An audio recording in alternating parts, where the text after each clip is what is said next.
पुन्हा टोली संघर्षाचा थरार समोर आला आहे। भर दिवसा झालेल्या गोळीबार व कोयता हल्ल्यामुळे शहराची सुरक्षाचा प्रश्नचिन्ह ऐरणीवर आला आहे।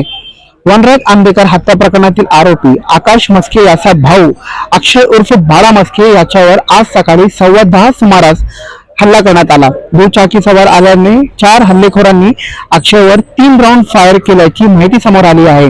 त्यानंतर आरोपींनी कोयत्याने सपासप वार करत त्याला गंभीर जखमी केले।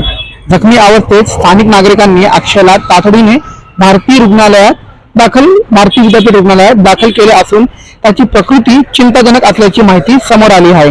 या घटनेनंतर बालाजी परिसरात काही काळ तणाव निर्माण झाला होता।